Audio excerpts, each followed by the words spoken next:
And we're going live in 3, and 2, in 1. What's good, peeps? T here. I got a query for you. What would it be like if your dreams actually came true? I don't know. Let's find out.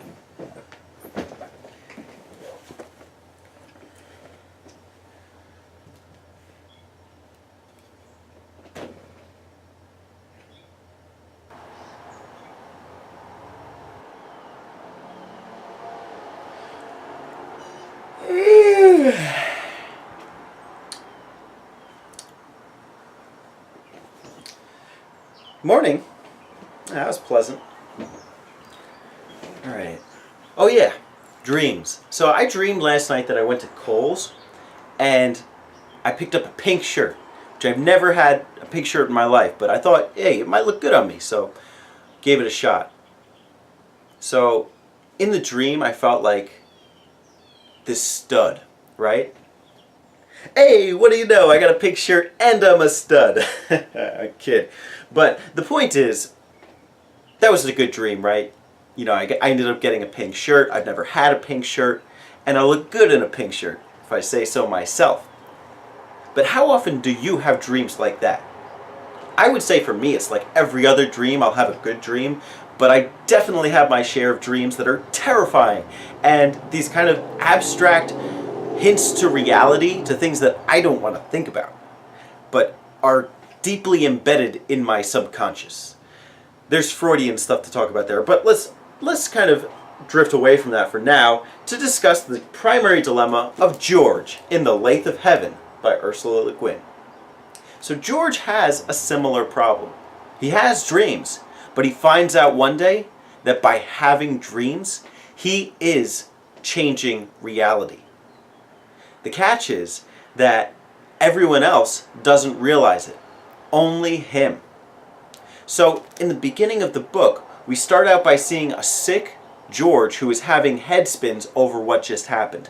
And when he goes to the therapist, he tells them,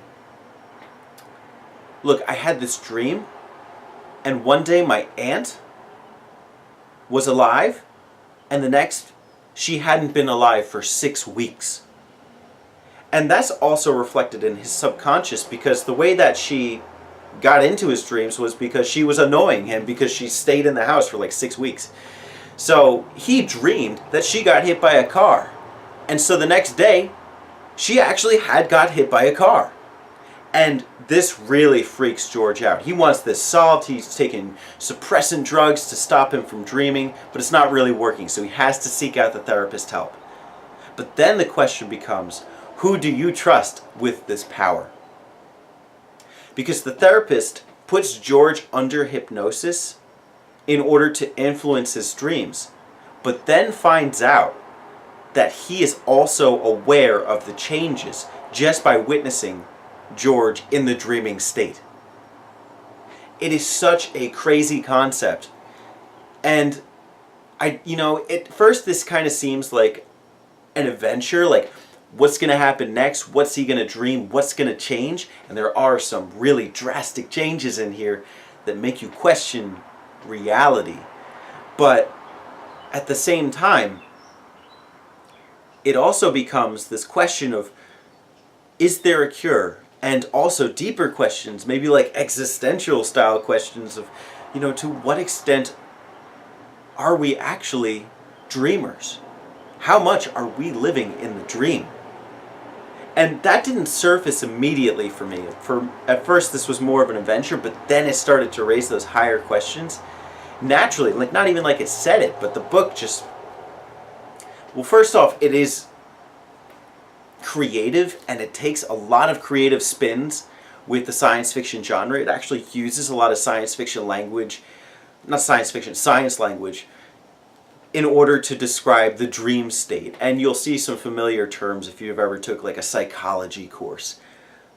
But it is still a very human tale about one man's subconscious, what he is able to create in terms of his mind, in terms of the world, and not by his choice. And not by the therapist either.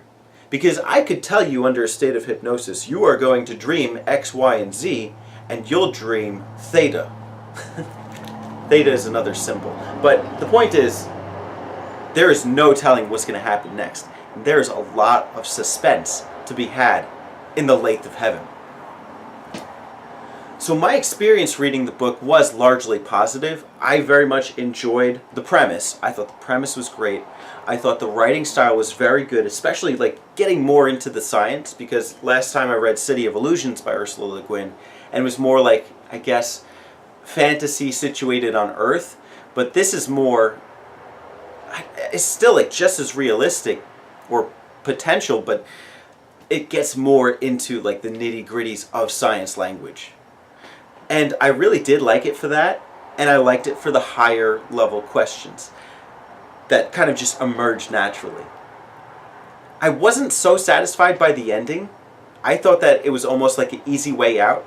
You know, the City of Illusions ended on this note that was really climactic, and the Lathe of Heaven just kind of resolves everything in the end. Or, I don't know, does it?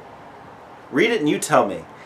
I still think it's very much worth the read, even if you're not satisfied with the ending like I was, because it's exciting, and it's different, and it's something that applies to everyone, right? Everyone dreams. You don't not dream unless you drink a lot. But at the same time, it just speaks like to the human in you.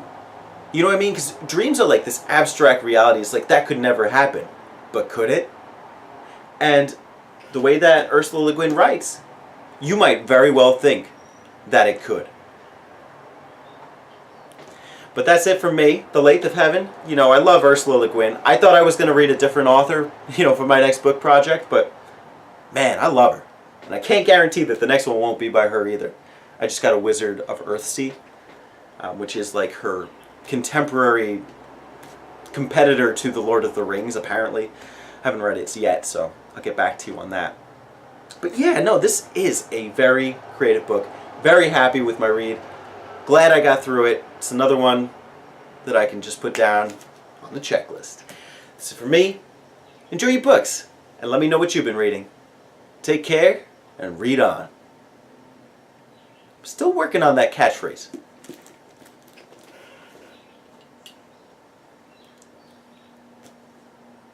But I got a nice bow tie.